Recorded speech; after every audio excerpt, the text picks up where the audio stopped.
সুপ্রিয় শিক্ষার্থীবৃন্দ, সবাইকে প্রীতি ও শুভেচ্ছা জানিয়ে শুরু করছি আজকের অনলাইন ভিত্তিক ক্লাস। আমাদের আজকের বিষয় ইমেল।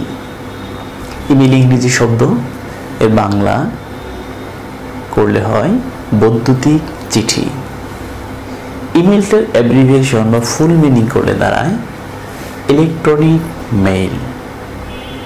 বাংলায় একটু আগে বলেছি বৈদ্যুতিক চিঠি। যে চিঠিগুলো চলাচলের জন্য বিদ্যুতের সহযোগিতার প্রয়োজন হয় সেগুলো সাধারণত বৈদ্যুতিক চিঠি। এই চিঠিগুলো আমরা নর্মালি যেরকম চিঠি লিখি, বিভিন্ন খামে করে এক স্থান থেকে অন্য স্থানে পাঠাই, এই চিঠি সেরকম চিঠি না। এই চিঠিগুলো অনেকটা আমরা যেরকম সারাংশ বা সারমর্ম লিখি, ঠিক এরকমই অনেক বড় একটা বিষয়কে মানে ছোট করে করে একবার সার অংশটা এই চিঠির মধ্যে লিখতে হয়। খুব বড় করে লেখার প্রয়োজন পড়ে না এই চিঠিতে। জিমেইল, ইয়াহু কিংবা হটমেইল যে কোনো মেইল দিয়ে আপনি আপনার অ্যাকাউন্ট খুলতে পারেন কিংবা পরীক্ষাতে আপনি লিখতে পারেন।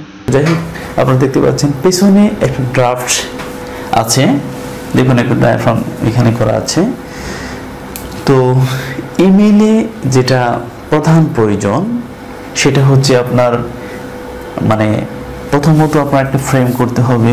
ফ্রেম করলে সবচেয়ে সুন্দর হয়। এক এক শিক্ষকের মতামত এক এক রকম হয়। তো আমি মনে করি ব্যক্তিগতভাবে ফ্রেম করলে ইমেইলের স্ট্রাকচারটা মানে সুন্দর হয়। এরকম আপনারা সরাসরি আপনারা যখন ইমেইল সেন্ড করবেন সেখানে দেখবেন একটা স্ট্রাকচারের মতো সেখানে আপনারা দেখতে পাবেন। তো এখানে সবার উপরে যেটা থাকবে ইমেইলে সেটা হচ্ছে টু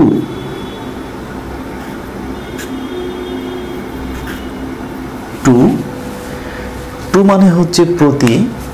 আপনি কার কাছে এই ইমেলটা, এই পত্রটা বা বৈদ্যুতিক চিঠিটা কার কাছে আপনি সেন্ড করবেন তার একটা অ্যাড্রেস এখানে থাকবে।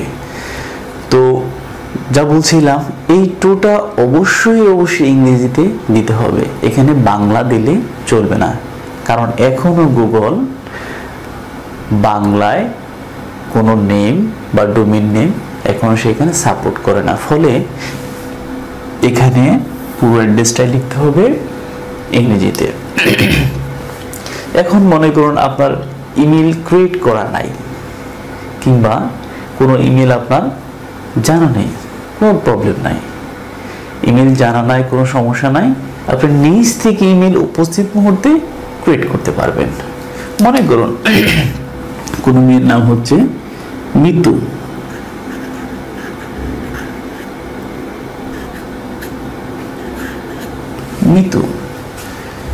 যে কোনো নাম, anyone, just an example, Mitu, Titu, হ্যাঁ, এরকম বিভিন্ন এক্সওয়াইজেড যে কোনো নাম হতে পারে। একটা নাম দিলেন, দেওয়ার পর আপনি দিতে পারেন @gmail.com, অথবা আপনি এখানে সংখ্যা ব্যবহার করতে পারেন। তবে একটু খেয়াল করে দেখুন, সংখ্যা হচ্ছে 0 থেকে 9 পর্যন্ত সংখ্যা এখানে কাউন্টেবল, অথবা 3 to 63 পর্যন্ত বর্ণ এখানে কাউন্টেবল। এই দুইটা জিনিস মাথায় রাখতে হবে। 3 থেকে 63টি বর্ণ এখানে এই ডোমেইন নেমের ক্ষেত্রে আপনি ব্যবহার করতে পারবেন, এর উপরে ব্যবহার করতে পারবেন না।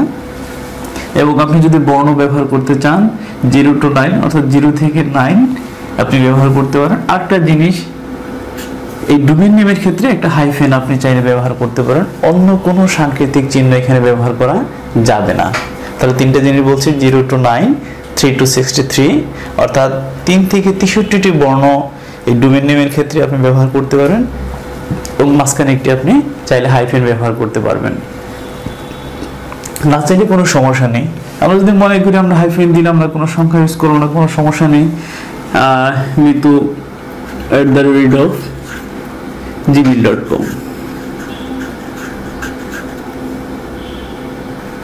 @gmail.com, আপনাকে মাথায় রাখতে হবে সম্পূর্ণ ইমেইলটি আপনাকে লিখতে হবে স্মল লেটারে। স্মল লেটারে লিখতে হবে। এবং আরেকটা জিনিস মাথায় রাখতে হবে যে এই বর্ণগুলোর মধ্যে কোথাও গ্যাপ রাখা যাবে না, স্পেস দেওয়া যাবে না। স্পেস দিলে ইমেল হিসেবে সেটা কাউন্ট হবে না। তাহলে দুইটা জিনিস আমরা জানলাম, এক, এটি হলো স্মল লেটার হবে, নাম্বার দুই, এই ইমেলের মধ্যে কোনো গ্যাপ রাখা যাবে না। ওকে, তো আরেকটা টুর পরে অনেক বইতে আপনারা এটা পেতেও পারেন, নাও পেতে পারেন, খুব এসেনশিয়াল না, আবার দিলেও মানে সারা কেটে দেবে না, সেটা হচ্ছে ফ্রম।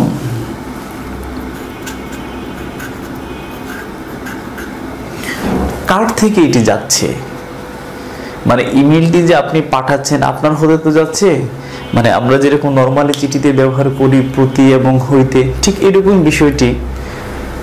তবে ইমেলের ক্ষেত্রে ফর্মটি যে দিতেই হবে এরকম কোনো ধরাবাঁধা নিয়ম নেই, দিলেও কোনো সমস্যা নেই। ফর্ম যেমন আপনার কাছ থেকে যাচ্ছে, ধরুন আমার কাছ থেকে এটি যাচ্ছে, তো আমি দিলাম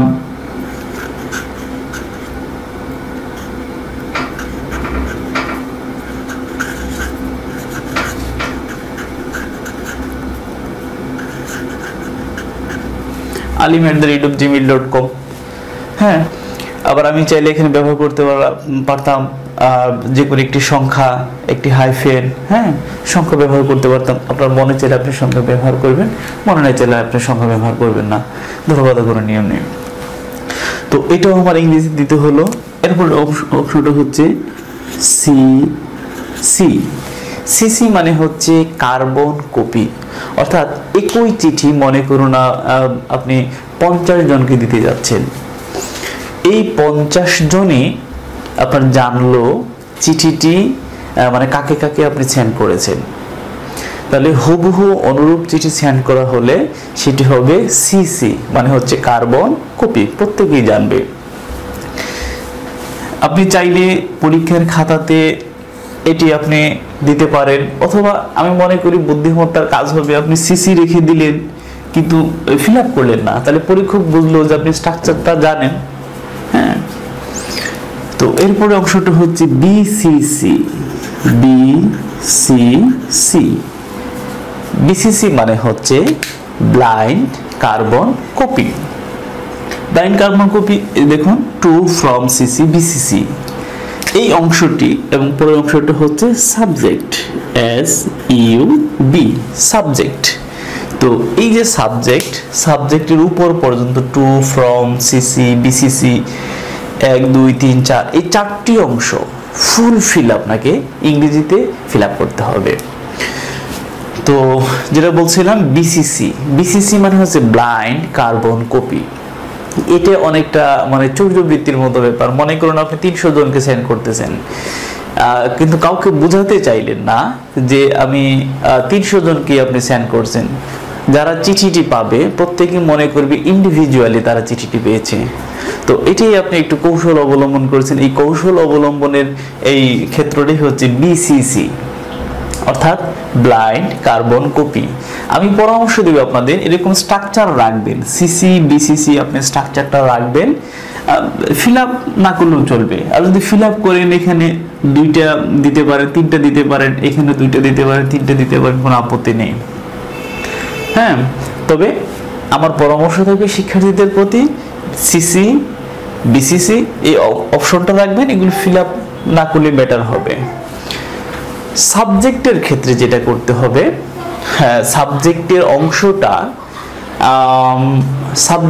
অংশটা এখানে আপনি বাংলায় দিতে পারেন, ইংরেজিতে দিতে পারেন, এখানে কোনো আপত্তি নেই। বাংলায় যে দিতে হবে এরকম কোনো আপত্তি নেই বা ধরাবাঁধা নিয়ম নেই, বা ইংরেজিতে যে দিতে হবে এরকম কোনো ধরাবাঁধা নিয়ম নেই। তাহলে ধরুন আমরা আজকে লিখতেছি বোনের বিয়েতে নিমন্ত্রণ, ব্যক্তিগত পত্রটা আমরা এখানে দেখাবো আপনাকে। নিমন্ত্রণ, বোনের বিয়েতে বন্ধুকে দাওয়াত দিয়ে একটি পত্র লেখো। তাহলে আমরা এখানে দিলাম নিমন্ত্রণ, সো জাস্ট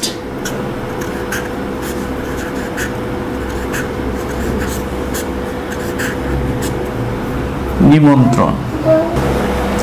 তো যেটা বলতেছিলাম আপনাকে, সাবজেক্টের ক্ষেত্রে আপনি বাংলায় লিখতে পারেন, ইংরেজিতেও আপনি লিখতে পারেন। বাংলায় যে লিখতে হবে এমন কোনো ধরাবাঁধা নিয়ম নাই, আবার ইংরেজিতেই যেটা পুরোটা লিখতে হবে এমন কোনো ধরাবাঁধা নিয়ম, যেমন ইচ্ছে তেমন আপনি করতে পারেন। শুধু সাবজেক্টের ক্ষেত্রে আপনি বাংলায় লিখতে পারেন, ইংরেজিতে লিখতে পারেন। তো বলছিলাম নিমন্ত্রণ, বোনের বিয়েতে বন্ধুকে দাওয়াত জানিয়ে একটি ইমেল তৈরি করো। শর্ট শব্দ, নিমন্ত্রণ, জাস্ট একটা শব্দ আপনি ব্যবহার করলেন, এ থেকে এসে বোঝা যাবে যে কি জন্য, কি উদ্দেশ্যে এই ইমেলটি বা এই পত্রটি এসেছে। ইংরেজি করলে হবে ইনভাইটেশন। ওকে, আপনার পর দেখতে পাচ্ছেন এখানে একটি বক্স আছে। আগেই বলছিলাম এটি একটি বৈদ্যুতিক চিঠি। চিঠি মানে হচ্ছে পত্র, পত্র মানে হচ্ছে স্মারক। তো এই পত্রের নিয়মেই প্রায় আপনি এটা করবেন, শুধু এখানে আপনার খাম থাকবে না। সবার উপরে আপনি তারিখটা এখানে ব্যবহার করতে পারেন। মনে করেন আমি এখানে দিলাম 2/4/2020। আপনি এই ইমেইলটি পাঠাচ্ছেন আপনার বন্ধুর কাছে। বন্ধুর নাম আপনি দিলেন প্রিয়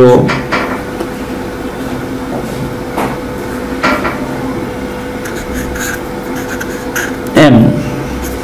ওই যে আমরা বলছিলাম মিতু, তো মিতুর প্রথম বর্ণটি হচ্ছে এম, বা আপনি দিতে পারেন প্রিয় মিতু, কোনো আপত্তি নেই। এম না দিয়ে আপনি মিতু আপনি দিতে পারেন।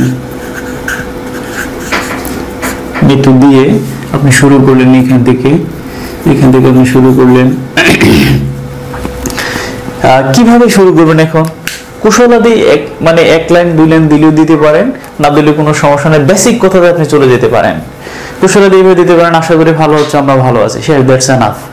আর অতিরিক্ত মানে কুশলাদি নেওয়ার দরকার নেই। এরপরে আগামী 4 তারিখ বা 5 তারিখ, 5/4, আগামী 5/4/2020 আমার বড় বোনের বিয়ে। বিয়েতে তুমি না থাকলে নয়, তোমার উপস্থিতি আমাদের অনুষ্ঠানকে আরো বেশি আনন্দঘন করে তুলবে। আশা করছি তুমি বিয়েতে আসবে। ভালো থেকো,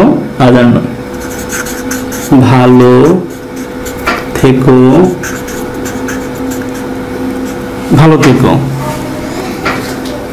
তোমারই বন্ধু, তোমারই বন্ধু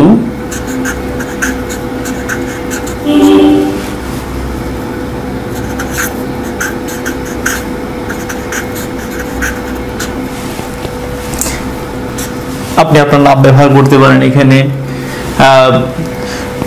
যদি আপনার ধরেন এটা 2টা অংশ করা যায়, তোমারই প্রিয় বন্ধু, তোমারই বন্ধু, তোমারই স্বজন, হ্যাঁ, এভাবে আপনি করতে পারেন।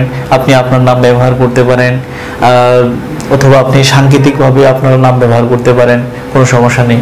ওই যে আমি আগে বলছিলাম, সাংকেতিক নাম ব্যবহার করতে গেলেও আপনার 3টি বর্ণ কিন্তু আপনাকে ব্যবহার করতে হবে, বিশেষ করে এখানের ক্ষেত্রে। আর এখানে আপনি 3টি বর্ণ ব্যবহার না করলে চলে, যেহেতু চিঠিটি তার কাছেই যাচ্ছে এবং সে বুঝতে পারছে। ফলে আপনি এখানে সাংকেতিক নামও ব্যবহার করতে পারেন, কিংবা আপনার বেসিক নামটি ব্যবহার করতে পারেন। যেহেতু আমি আমার নামটি ব্যবহার করেছি এখানে, সুতরাং আমি বাধ্যতামূলক এখানে আমার নামটি এখানে ব্যবহার করেছি। তো ইমেলের ক্ষেত্রে আমি আবার বলছি, ইমেল এমন একটি বিষয়, বাংলা দ্বিতীয় পত্রে এমনিতেই প্রচুর পরিমাণ সময় পাওয়া যায় বাংলা প্রথম পত্রের তুলনায়। সুতরাং ইমেল যখন আপনি লিখবেন, মনে রাখবেন ইমেল লেখার সময় আপনার হাতে পর্যাপ্ত সময় আছে। সুতরাং আপনি একটু ভেবে চিন্তে, একটু সময় নিয়ে ইমেলটি আপনি তৈরি করবেন। কেননা ইমেলটি যদি পরিষ্কার পরিচ্ছন্ন না হয়, তাহলে কিন্তু ভালো মার্কস পাওয়া যাবে না। ভালো মার্কস পেতে গেলে অবশ্যই ইমেলটি পরিষ্কার পরিচ্ছন্ন করে ইমেলটি আপনাকে তৈরি করতে হবে। এবং আরেকটি বিষয় যেটা বলছিলাম, আমি ফাইনালি আরেকবার বলি, যে টু, ফ্রম, সিসি, বিসিসি এই পর্যন্ত আপনাকে কি করতে হবে, পুরোটাই আপনাকে ইংরেজিতে লিখতে হবে, এবং পরের অংশটা আপনি বাংলা লিখলে কোনো সমস্যা নেই। সুপ্রিয় শিক্ষার্থীবৃন্দ, এই ছিল আজকে আমাদের ইমেলের ক্লাস। সবাই ভালো থাকবেন, সুস্থ থাকবেন। ভালো লাগলে এই ক্লাসগুলো আপনাদের সহপাঠীদের সাথে শেয়ার করবেন। ধন্যবাদ সবাইকে।